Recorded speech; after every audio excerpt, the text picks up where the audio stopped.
नमस्कार, जय हिंद। तो ये हमारी तीसरी वीडियो है 500 क्वेश्चन वाली जो सीरीज़ है। आपको पता ही है कि सीईटी का भी नोटिफिकेशन अब आ चुका है और इस सीईटी के नोटिफिकेशन के साथ साथ ये सीजीएल मतलब सभी क्लासेस को ये कवर करने वाली है। थोड़ा सा मुझे लगता है कि आज जो है नॉइस वाली सी समस्या रहेगी, है ना। तो अपने इसका एक अच्छा इलाज निकाल लेते हैं। ऐसे मुझे लगता है आवाज़ ठीक ठाक आएगी। तो पहला क्वेश्चन देखो, कर दीजिए सब्सक्राइब करवा दीजिए। 1000 सब्सक्राइबर्स लाने हैं जल्दी से जल्दी, तो फटाफट से शेयर कर दीजिए वीडियो को और सब्सक्राइब करवाइए। तो मैं पहला क्वेश्चन भी करवाता हूँ साथ साथ। One of the students assisted him to prepare the test. बहुत अच्छा क्वेश्चन है ये। देखो ये जो वर्ब यहाँ पर दे रखी है आपको असिस्टेड, असिस्टेड जो वर्ब है ना, असिस्टेड, इसके साथ में आपको 2+V1 जो है ना, 2+V1 का यूज नहीं करना होगा, ठीक है। असिस्टेड के साथ में आपको 2+V1 का यूज नहीं करना होता, क्योंकि 2+V1 जो होता है ये आपको क्या चीजें बताता है, ये आपको बताता है किसी का पर्पस, या फिर ये बताता है आपको फ्यूचर प्लानिंग पर्पस, या फिर ये क्या बताएगा, फ्यूचर प्लानिंग। तो ये आपको दोनों ही चीजें नहीं बतानी है यहाँ पर।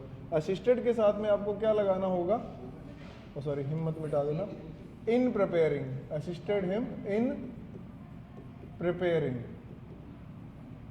तो फर्स्ट क्वेश्चन हो गया अपना, नोट कर लो इसे फटाफट। One of the students assisted him in preparing the test. 2+V1 हमने इसके साथ में नहीं लगाना है, ठीक है। चलिए भाई next question. Next question, pay attention when lifting weights and try not to get injured. बहुत बढ़िया क्वेश्चन है ये वाला भी। Pay attention when lifting weights and try not to get injured.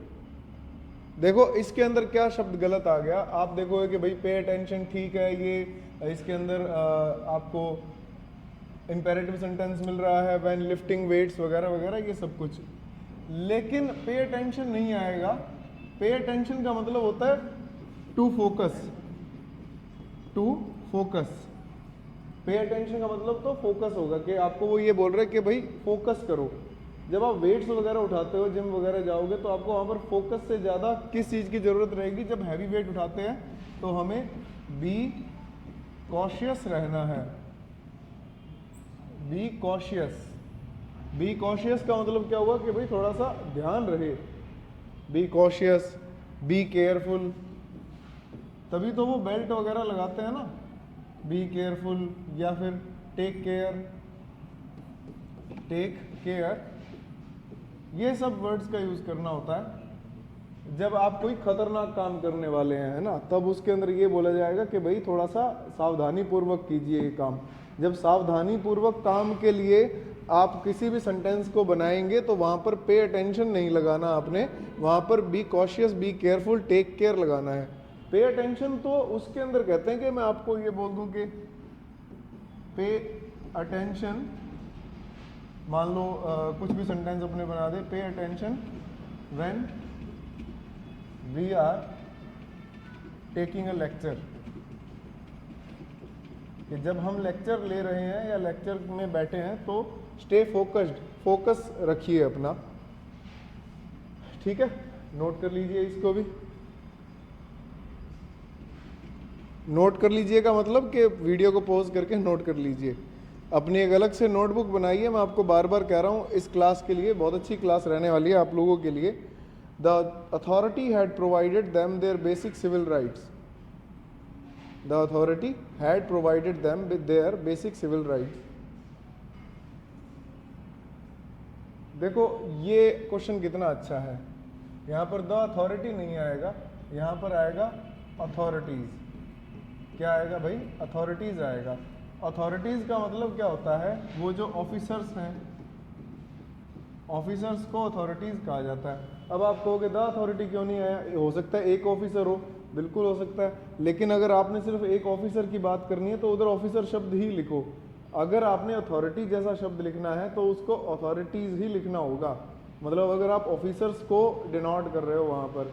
लेकिन द अथॉरिटी का मीनिंग क्या रहता है, द अथॉरिटी अगर आप कभी भी लिखोगे तो उसके साथ आपको डिपार्टमेंट लिखना होगा। द अथॉरिटी ऑफ, मान लो कोई कह दे सिविल राइट्स, कुछ भी बना दो आप इसके अंदर, ठीक है। द अथॉरिटी ऑफ,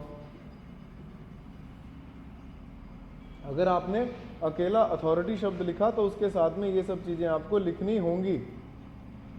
आपको कोई भी स्पेसिफिक डिपार्टमेंट लिखना होगा द अथॉरिटी के साथ।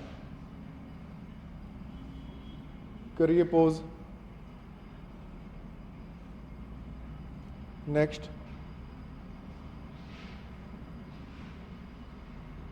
बहुत अच्छा क्वेश्चन है ये।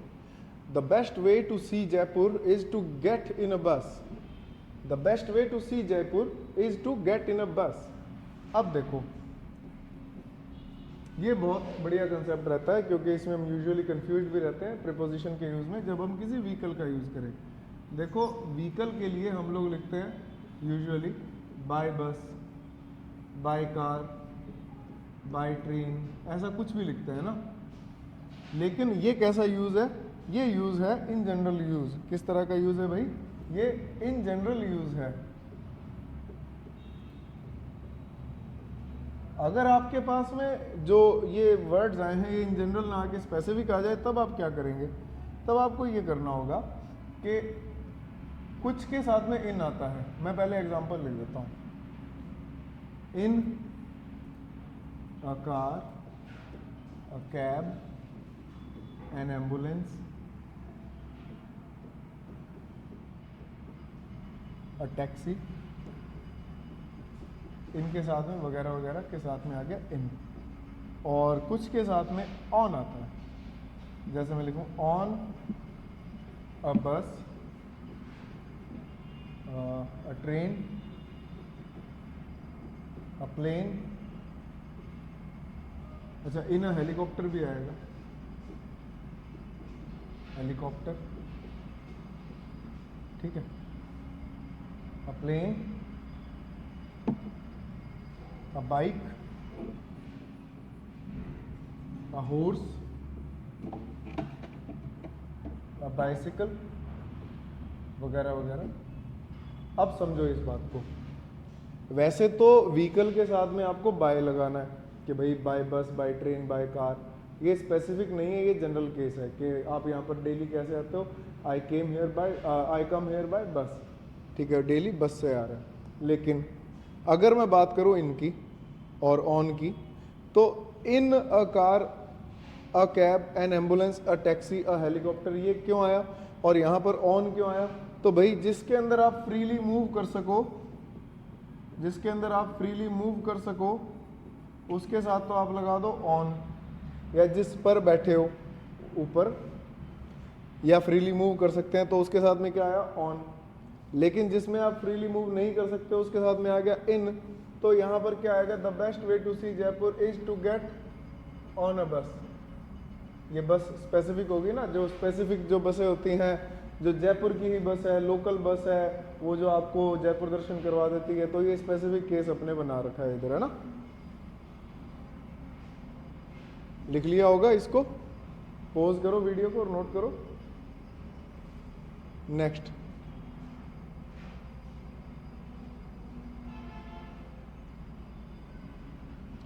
He was busy with cooking the lunch.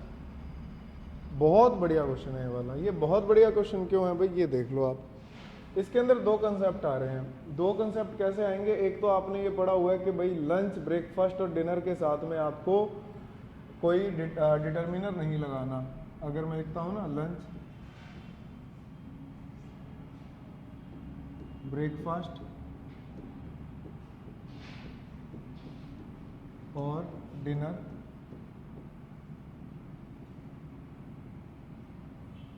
इसको ब्रेकफास्ट क्यों बोलते हैं, क्योंकि रात से कुछ खाया नहीं होता और सुबह खाते हैं हम लोग, तो वो जो रात से सुबह तक का जो फास्ट चल रहा होता है उसको तोड़ा जाता है, तो इसको ब्रेकफास्ट बोलते हैं, ठीक है।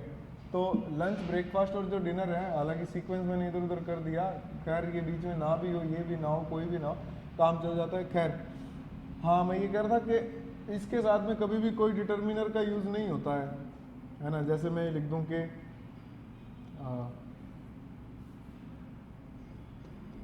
I always have my lunch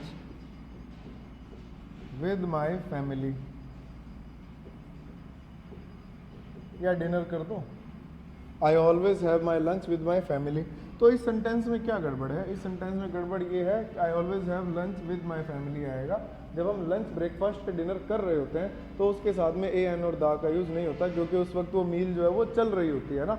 लेकिन यहाँ पर देखो ये कर नहीं रहे हैं, अभी इसको बना रहे हैं, तो दा लंच यहाँ पर ठीक है। तो पहली बात तो ये कि यहाँ पर दा लंच ठीक है, इसको आप चेंज मत करना दा लंच को। He was busy with cooking the lunch. अब इसके अंदर क्या गड़बड़ है? बिजी एक ऐसा एडजेक्टिव है जिसके साथ में प्रीपोजिशन नहीं आता, इसके साथ में इसका कॉम्प्लीमेंट आता है, ठीक है।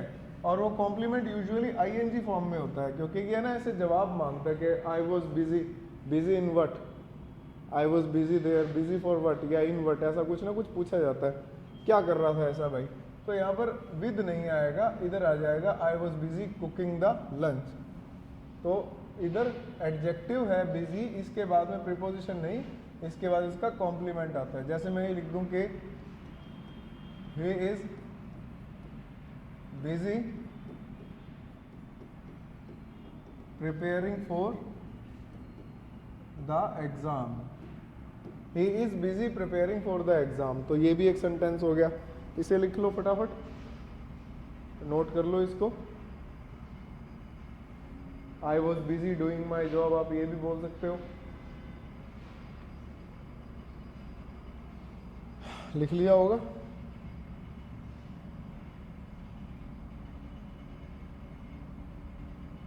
नेक्स्ट, बहुत अच्छा question. Although I enjoyed my stay in Bangalore, but I was still glad to come home। कि वो कह रहा हालांकि मेरा स्टे जो था वो बेंगलोर में बहुत अच्छा था, बहुत मज़े आए, लेकिन मैं घर आकर भी खुश था। अब इसके अंदर मैं आपको दो तीन बातें बताता हूँ। एक तो शब्द समझो स्टिल, स्टिल का मतलब होता है अब तक। एक तो आपने ऐसे पढ़ा होगा अब तक। जैसे अगर मैं ये लिखूं कि you are still here, you are still here, तुम अभी तक यहीं हो। फिर आप कहोगे अभी तक का एक यूज तो येट में भी होता है। भाई येट का भी तो एक मतलब है ना अभी तक, जिसमें अपने ऐसे लिखते हैं कि they haven't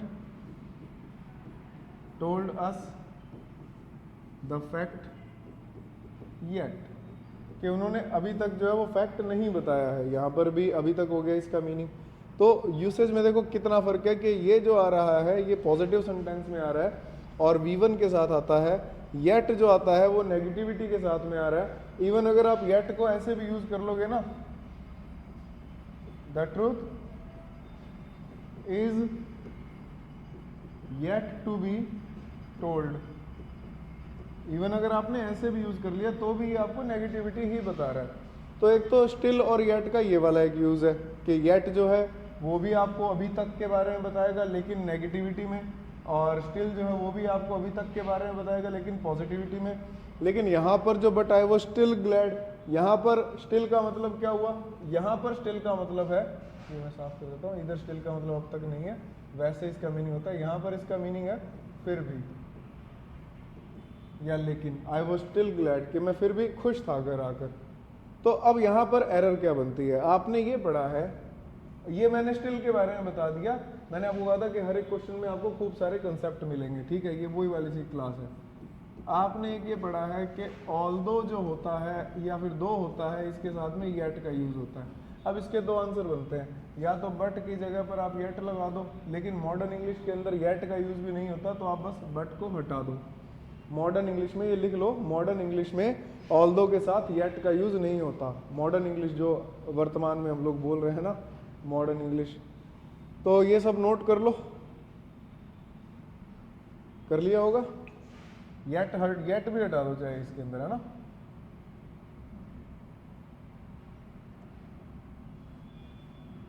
next, he manage to open the lock by a screwdriver. देखो भाई ये बहुत अच्छा क्वेश्चन होता है एक अपना, कि एक तो है बाय, एक होता है विद, एक होता है फ्रॉम। बाय के साथ में अगर आपने कोई नाउन लगाया या फिर विद के साथ में आपने कोई नाउन लगाया, तो ये दोनों क्या करते हैं, ये तो बन जाता है, अगर मैं बाय प्लस नाउन लगाऊं तो ये वो एजेंट होता है जो ये काम करता है। क्या होता है भाई, ये वो एजेंट होता है। जैसे they got the answers bye there teacher, कि उन्हें आंसर मिल गए। आंसर देने का एजेंट कौन था, उनका टीचर, ये एजेंट को बताता है। विद प्लस नाउन जो होता है, विद प्लस नाउन आपको क्या बताएगा, ये इंस्ट्रूमेंट को बताएगा, इंस्ट्रूमेंट को बताता है ये, ठीक है। जैसे ये वाला एग्जांपल है, he manage to open the lock with a screwdriver, क्योंकि स्क्रू ड्राइवर क्या है, एक इंस्ट्रूमेंट है, तो यहाँ पर विद आ जाएगा। फ्रॉम जो होता है वो सोर्स को बताता है, फ्रॉम किसको बताएगा, सोर्स को, ठीक है। जैसे मैं कह दूं कि from our method we have achieved our equation. हमारा इक्वेशन पाने का सोर्स कौन है, हमारा मेथड। तो ये सब चीजें बताता है वो, ठीक है।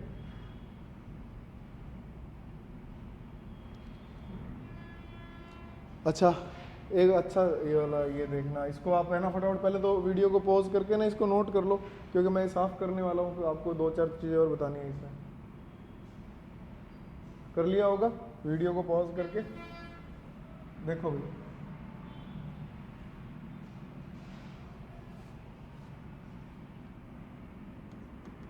ही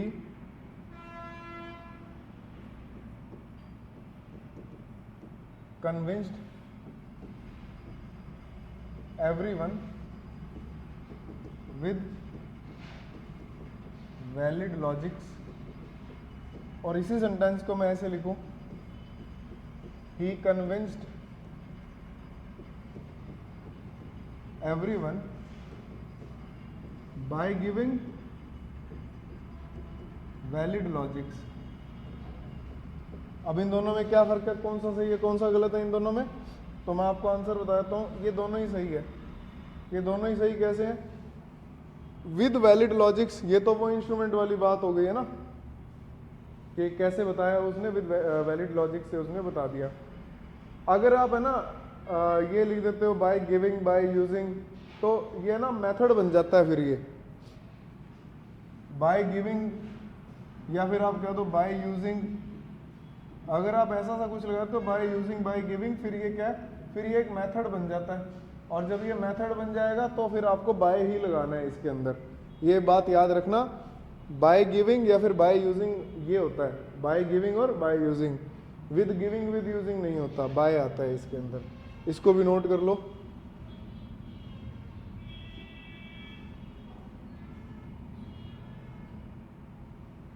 He fastened the seat belt and tried to be calm।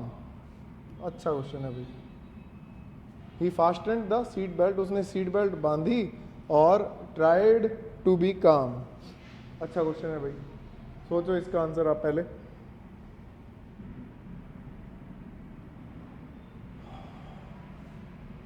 Tried to stay calm आएगा। अब ऐसा क्यों आता है भाई, देखो एक तो होता है हमारे पास है बी, बी जो होता है ये स्टैटिक वर्ब होती है। स्टैटिक वर्ब का मतलब क्या हुआ, कि जैसे मैं कह दूं कि कोई अगर, इसको समझो ऐसे कि मैं कह दूं कि ही इज़ अ डॉक्टर, तो वो डॉक्टर है, वो बन नहीं रहा, वो है, ठीक है। एक ये होगी स्टेटिव वर्ब, 3 तरह की होती है। एक मैं कह दूं बिकम,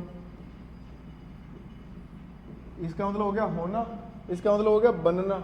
ये स्टेटिव वर्ब नहीं है, इसके अंदर चेंजेस आते हैं, कि जैसे he is becoming a doctor, कि वो डॉक्टर बन रहा है। He is becoming a doctor, वो डॉक्टर बन रहा है, अभी उस प्रोसेस में है, ठीक है। प्रोसेस में होगा तो बिकमिंग आ गया। लेकिन यहाँ पर ये क्या है, स्टे। स्टे का मतलब जैसे मैं कह दूँ स्टे है और कीप है, ठीक है, या फिर मैं कह दूँ रिमेन है। ये जो वर्ब्स होती है ना, स्टे है, कीप है, रिमेन है, ये वर्ब्स वो वर्ब्स होती है जिसके अंदर आप ये बताना चाहते हो कि जिस अवस्था में हो वैसे ही बने रहो, ट्राई नॉट टू चेंज। ठीक है, इस बात को समझो। ये जो 3 वर्ब्स है ना, स्टे है, कीप है, रिमेन है, इसके अंदर ये कहा जाता है ट्राई नॉट टू चेंज। जैसे स्कूल टाइम में आपको टीचर्स बोलते थे कीप क्वाइट। कीप क्वाइट का मतलब क्या हुआ? कीप क्वाइट का मतलब ये होता है कि क्वाइट थे पहले भी और अभी भी क्वाइट ही रहो।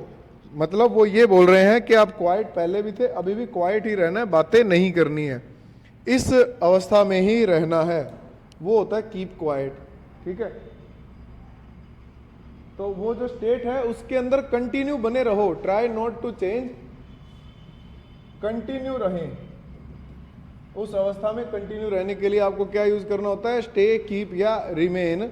और बी जो होता है वो स्टैटिक वर्ब होती है, और बिकम जो होती है वो चेंज इन कंडीशन होती है। ये चेंज इन कंडीशन, कौन? बिकम। ये फर्क है इनके अंदर।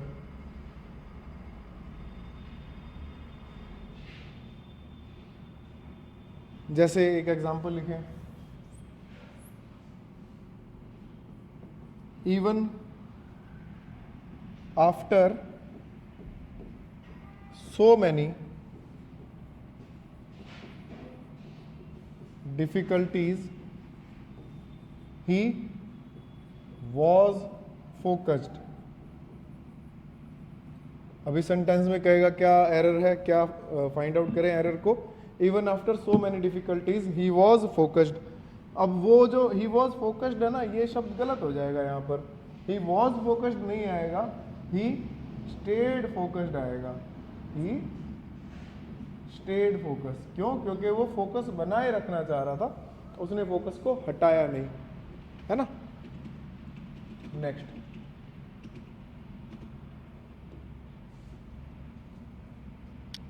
He got out from the car and clean the mirrors. कि वो कार से बाहर आया और उसने मिरर्स जो है वो साफ कर दिए।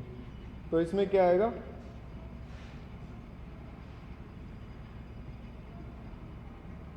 देखो भाई, इसमें आएगा he got out of the car. ठीक है, ये आपको कुछ चीजें हैं ये याद रखनी है। गेट आउट ऑफ, एक तो ये याद रखना है, कार वगैरह के लिए क्या आता है? गेट आउट ऑफ आता है इसके अंदर। और अगर आप किसी को कहते हो बैठ जाओ तो आप कहोगे क्या? गेट इन या गेट इनटू द कार। अगर बाहर आने के लिए कह रहे हो तो क्या कहोगे? Get out of a car या द कार, जो भी आप लिखो, get out of a car. अच्छा, बाइक हो तो बाइक के लिए क्या आएगा? गेट ऑन द बाइक या गेट ऑन अ बाइक। उतरने के लिए क्या कहेंगे हम? गेट ऑफ द बाइक, तो बाइक से उतरो। ठीक है, ओ सॉरी, ऑन लिख दिया मैंने। Get on to the bike, get on to the bike, क्योंकि ऑन टू जो होता है ना वो पार्शियल मूवमेंट को बताएगा। जब किसी चीज को उठाकर कहीं टेबल वगैरह पे रख देते हैं ना, तो इसको यहाँ से उठा के यहाँ पर रखा, तो इसको क्या कहेंगे हम लोग? ऑन टू कहेंगे, पुट ऑन टू। ठीक है, ऊपर रखा है, पार्शियल मूवमेंट आई है, पार्शियल मूवमेंट के लिए हमने ऑन टू लगा दिया।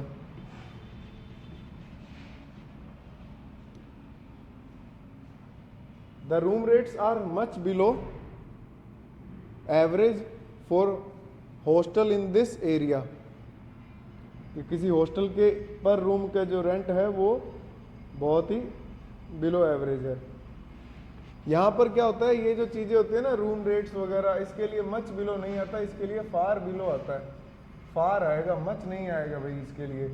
ठीक है, फार क्यों आता है? क्योंकि ये जो शब्द होते हैं ना, तो इसके लिए वो रेंज की बात करते हैं हम लोग कि ये हमारी रेंज में है या नहीं है, तो उसके लिए फार आता है। मच का यूज मत करना, ये शब्द नहीं आता मच बिलो इसके लिए, अगर अपने इन पैसे वैसों की बात करें तो। अगर लेवल की बात करते हैं ना, तो जैसे कोई वाटर लेवल की बात करते हैं तो वो मच बिलो वगैरह इसका यूज़ करते हैं अपने। तो ये थे हमारे आज के 10 क्वेश्चंस। आपको कैसी लग रही है ये क्लास, आप कमेंट करके ज़रूर बताइए, और वीडियो को शेयर कीजिए, चैनल को सब्सक्राइब कीजिए, और मैं आपके लिए ऐसी चीज़ें और लाता रहूँगा। कम समय में ज़्यादा से ज़्यादा प्रोडक्टिविटी के लिए हम लोग इस चीज़ का यूज़ कर रहे हैं कि 500 प्लस क्वेश्चन जब अपने हो जाएंगे तो आप देख लीजिएगा, चाहे ये आजमाई हुई बात है, आप लोगों को पता लगेगा कि ये 500 कंसेप्ट जो है वो इनफ है आप लोगों के लिए किसी एग्जाम को क्रैक कर रहे हैं, स्पेशली एसएससी, बैंकिंग, या फिर अपने बात करें सीईटी के अंदर भी आजकल इंग्लिश का ठीक ठाक बोलबाला है। और इसके थ्रू आपकी आरएएस, आईएएस और सीडीएस के अंदर डिस्क्रिप्टिव में भी काफ़ी हेल्प होगी। बड़ी मेहनत से वीडियोस बना रहे हैं, बड़ी मेहनत से मैटर इकट्ठा कर रहे हैं, तो इतना तो डिज़र्व करते ही हैं कि सब्सक्राइब तो आप लोग करवा ही दीजिए, है ना। तो थैंक यू वेरी मच। जय हिंद, जय भारत, वंदे मातरम।